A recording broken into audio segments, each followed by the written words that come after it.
Once again, my name is Sonia Jessica, and this is Digested by Jess. Here we have enough for you to consume and enough to go around. Thank you for listening in on the previous episodes. I hope you have already. If you haven't, please make time, go over there and listen, and you will have an amazing time because why wouldn't you?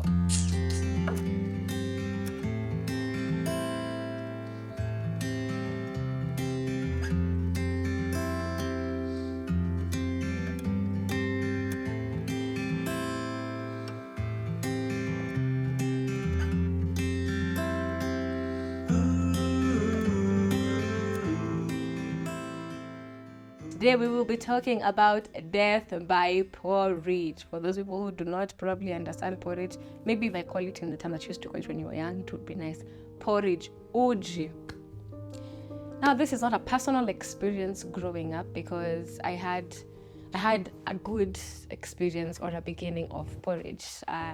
My mom used to serve my dad porridge in a calabash. So calabash is, in our language, agwata.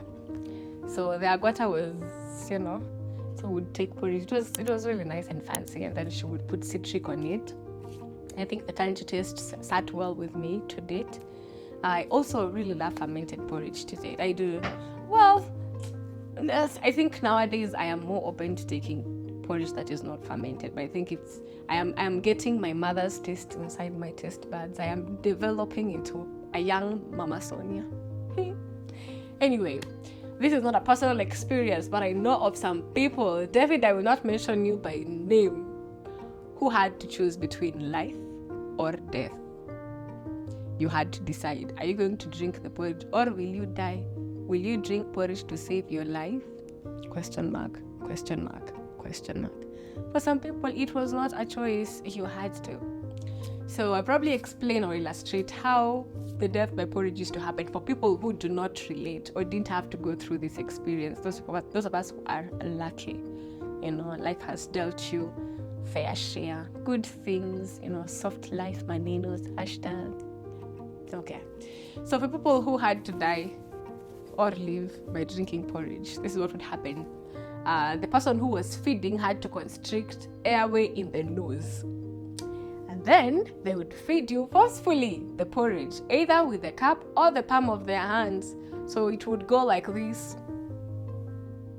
And you had to decide if you are going to die or drink. And now you would forcefully gulp it because the only way for you to breathe has porridge. So you have to decide. Anyway, speaking of which case, do you think there are other ways that someone can breathe? It is without the nose in the mouth.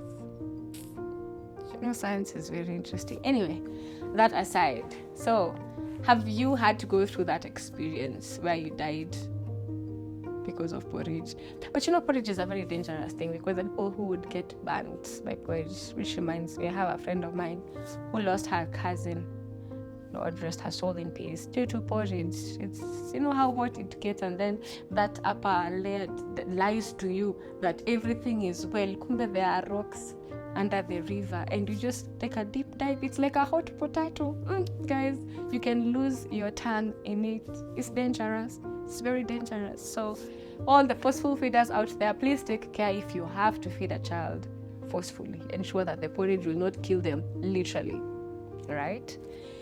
All that aside, done and said, porridge is one of those things that can qualify as energy drinks, literally. Yeah, I know it doesn't have the caffeine that pumps people up so that they feel like they can take on the world. Like, bring me John Cena right now. I will take him down. Bring him to me. Or give me Undertaker. Who was your favorite wrestling character, by the way, growing up? Just throwing it out there. So, porridge is an energy drink because it has a lot of energy. Usually, the base ingredient is either maize or sorghum or millet, depending on where you are, what's available to you at that particular point. So what happens is it's ground and then you make a paste out of it. Basically, that's how you make porridge. However, there are so many technologies out here that have come in how to make porridge, even the base ingredients, and we thank God for it all. However, there are very many controversial spaces that come about it because some people want to go ahead and put omena flour in porridge. God, Some people want to put bean flour in porridge. Now, I feel like people want to do that because they want to add protein to it, but it's important for you to understand that the cooking time for carbohydrates and proteins are very different. You see, even if you're cooking githeri, maize will either faster than beans. So you get, I hope you get, guys. Basically, the cooking time is different, and that is to be able to make it more digestible and even allow the nutrients to be more accessible. So when you put maize flour with the bean flour and you expect to get protein, you might be missing out on it all altogether. So please be careful if you are those that do that. But there are so many ways of making flour. But nowadays we have many instant flours in the market. You can get and do whatever it is you want to do. We have flours that have been enriched, with citric. That there are so many different type of flours out here. So get your pick and enjoy your meal.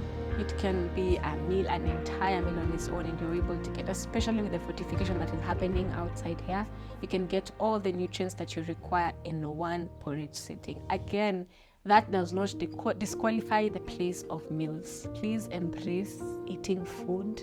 Embrace it, guys, with everything, with your chest and your liver and your kidneys. Embrace taking food. I hope you have learned something from this episode. If you have any questions or any conversation you would like us to start from there, please feel free to engage. Reach out to me either from the comment section, on Instagram, on Facebook, all of them Digested by Jess. Alternatively, you could send me an email at digested.byjess and we could pick it up from there. I hope this has been enough for you to consume, and I hope that it will be tasty enough for you to share it within your circles. Until next time, won't you stay nutritionally educated?